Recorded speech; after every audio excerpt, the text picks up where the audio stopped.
This screen is made from a light diffuser for fluorescent light fixtures. It is a PVC item and available from hardware stores. Because our media floats, pushes up on the screen, and so we needed to reinforce it to keep it from bending.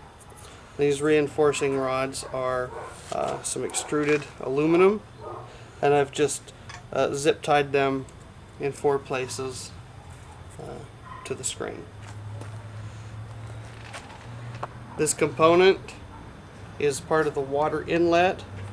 I've added a reducer to accommodate the pipe that we have already attached to the pump. This is an elbow. This part slides in like that. And I've got another short piece of PVC to accommodate this fitting, which is a threaded fitting that allows me to connect it to the tank adapter. This is a 3-piece adapter.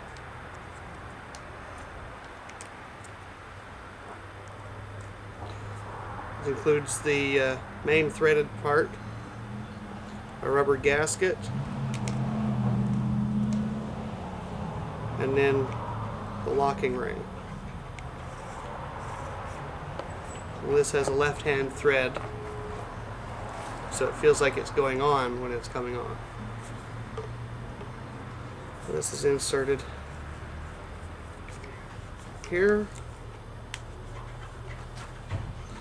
This next fitting also has a piece of 1-inch PVC already inserted into it that will thread into the tank adapter. These only need to be hand tight unless they leak.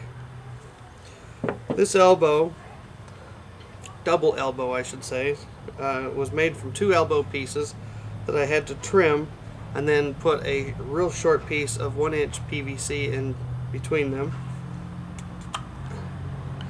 You can see it's very short.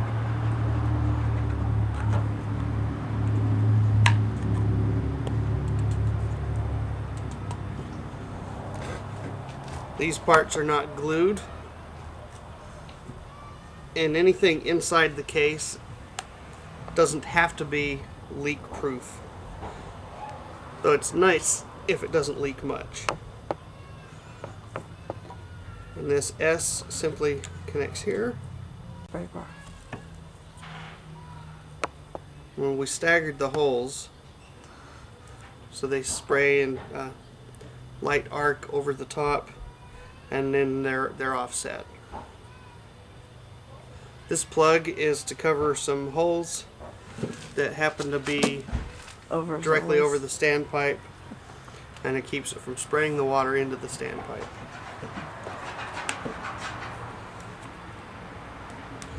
Spray bar goes in that way.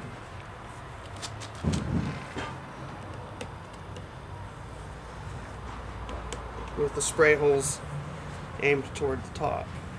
If you have leaves or other stuff in the spray bar, you can take off the end cap and blow it out.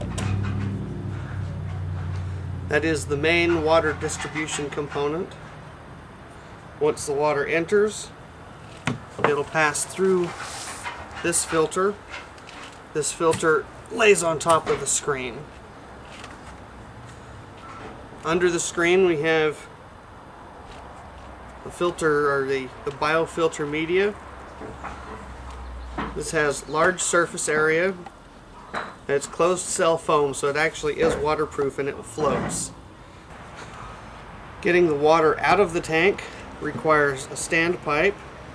This is a piece of 2-inch PVC. I've cut a notch so that it'll set square on the bottom of the pan. The reason I use a T-fitting is to have an overflow safety feature so that it won't overtop the bin. The outlet connects to a threaded insert like that. And a similar, though larger, tank adapter connects here. Threaded insert again to connect to our fountain plumbing.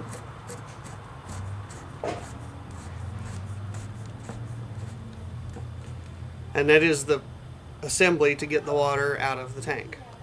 How much did the entire plumbing cost? The most expensive component will be the tank adapters and the fittings that go into them. The fittings are not actually very expensive, but we bought them at the same time, and the whole all 4 items, no, I'm sorry, all 6 items were $30.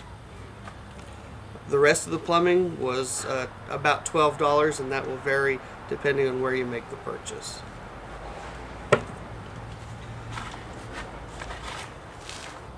The filter actually is contained in this black plastic bin.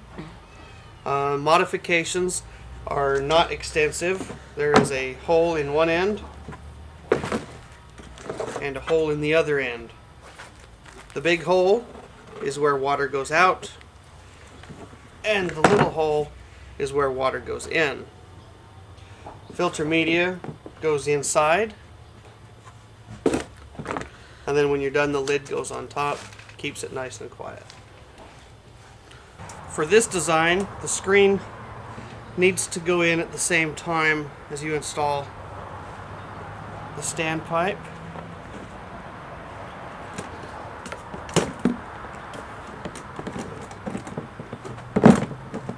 And that's because the screen won't allow me to twist the standpipe or do any turning of that nature. I have the filter media already inside, and it only needs to be adjusted to make it fit.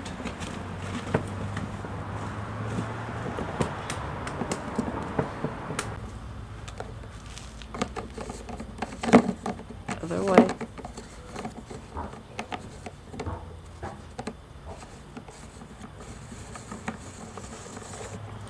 Even though that's a reverse thread, still get it backwards every time.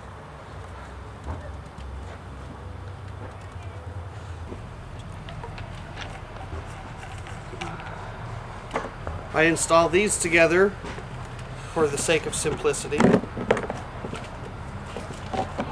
Where's your other gasket? This one doesn't have one. Oh, okay. And the spray bar Can simply you plugs tilt it? in. Yeah. Spray bar plugs in here.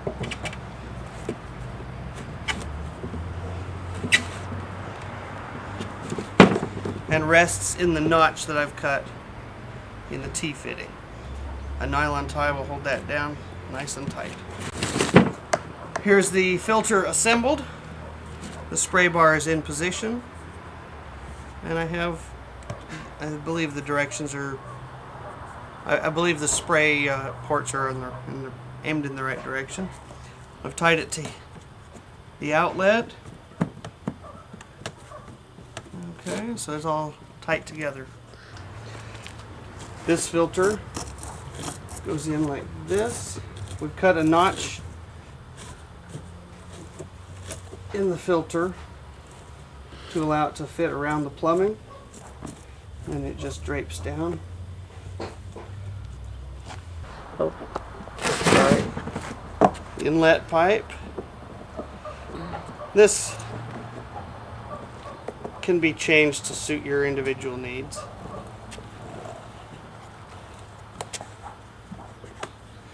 Now these parts should not leak, and no amount of leakage is acceptable. Because it's on the outside, you don't want to water your plants with your pond water. This fitting simply screws in here.